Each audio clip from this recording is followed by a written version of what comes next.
ថ្ងៃនេះខ្ញុំមកបង្ហាញអ្នកគ្នាអំពីរបៀបនៃការបង្កើត transition បែបនេះដោយងាយៗនៅក្នុង Fusion ហើយអ្នកគ្នាក៏អាចធ្វើការ save វាជា motion template ដើម្បីទុកប្រើនៅថ្ងៃក្រោយបានដូចគ្នាអញ្ចឹងមុននឹងចាប់ផ្ដើមធ្វើអ្វីអ្នកគ្នាត្រូវមានគឺតាក់ទងទៅនឹង overlay ink បែបនេះអ្នកគ្នាអាចរក style មួយណាក៏បានដែរឲ្យតែវាមានពណ៌ខ្មៅហើយនិងពណ៌សហ្នឹងណាបន្ទាប់ពីអ្នកគ្នា download ហើយយើងចូលមកក្នុង edit page នៅកន្លែង effect យើងទៅទាញជាមួយនឹង Fusion composition របស់យើងមួយមក drag វាចូលនៅក្នុង timeline បន្តមកទៀតយើងចូលមកក្នុង Fusion របស់យើងមកអញ្ចឹងជំហានទី1យើងចូលទៅ effect ហើយយើងរកមើល effect មួយដែលមានឈ្មោះថា dissolve drag វាចូលមកក្នុង Fusion node របស់យើងមកហើយយើងចូលទៅក្នុង media pool វិញយើង drag footage របស់យើងចូលមកអញ្ចឹង footage ណាដែលយើងចង់ឲ្យវានៅខាងលើយើងទាញវាចូលមក foreground មក drag footage មួយទៀតចូលអានេះខ្ញុំចង់ឲ្យវានៅខាងក្រោមអញ្ចឹងខ្ញុំទាញវាចូល background មកហើយយើងទាញជាមួយនឹង ink overlay របស់យើងនេះចូលមកកាន់ map របស់ dissolve មកហើយយើងទាញ output dissolve ចូលមកកាន់ media out របស់យើងមកអញ្ចឹងពេលដែលយើងឈរនៅលើ dissolve នេះនៅក្នុង inspector អ្នកគ្នាអាចធ្វើការ blend background and foreground របស់យើងបានហើយនេះឃើញទេប៉ុន្តែគោលដៅរបស់យើងគឺយើងចង់យក ink overlay នេះមកជំនួសកន្លែង dissolve នេះអញ្ចឹងកន្លែងនេះយើងដូរ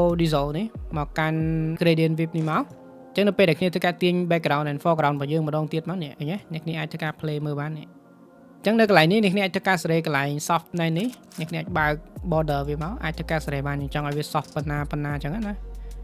ខេយកphầnនេះមកបន្តមកទៀតបើសិនអ្នកគ្នាចង់ invert ជាមួយនឹង ink overlay របស់យើងនេះអ្នកគ្នាឈរនៅលើវាយើង control space មកហើយតើមើល effect មួយដែលមានឈ្មោះថា invert color add វាចូលមកអញ្ចឹងអា ink transition របស់យើងហ្នឹងគឺវា reverse មកបែបនេះហើយតោះណាអ្វីដែលយើងត្រូវធ្វើបន្ទាប់ដើម្បី save វាជា motion template ដើម្បីយើងទុកវាប្រើបានអ្នកគ្នាឈរនៅលើ dissolve របស់យើងមកអញ្ចឹងកន្លែង background នេះអ្នកគ្នាអាចធ្វើការទាញវាមកចុងនេះមក add keyframe វាមួយហើយទាញជាមួយនឹង playhead របស់យើងមកមុខនេះមកបន្តមកទៀតអ្នកគ្នាធ្វើការទាញជាមួយនឹង background and foreground របស់យើងនេះឡើងមកចឹងអ្នកគ្នាចង់បានប៉ុណ្ណាយកវាប៉ុណ្ណឹងមកឥឡូវខ្ញុំដាក់0.5តែប៉ុណ្ណឹងមកយើងធ្វើការ select ជាមួយនឹង node របស់យើងទាំង3នេះមកតាក់ទងនឹង footage គឺយើងអត់ចង់បានទេអញ្ចឹងខ្ញុំ mouse ស្ដាំនៅលើនឹងមកហើយអ្នកគ្នាយកពាក្យថា macro ហើយយើង create macro អញ្ចឹងនៅកន្លែងនេះអ្នកគ្នាអាចធ្វើការដាក់ឈ្មោះ transition របស់យើងមកអញ្ចឹងខ្ញុំដាក់ថា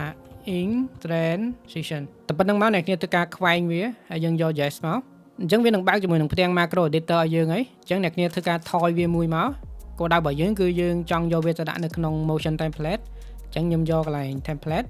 នៅកន្លែងនេះបើសិនអ្នកគ្នាថ្មីហ្មងអាចនឹងអត់មាន folder edit ហ្នឹងទេអញ្ចឹងអ្នកគ្នាអាចធ្វើការបង្កើត folder edit មួយមក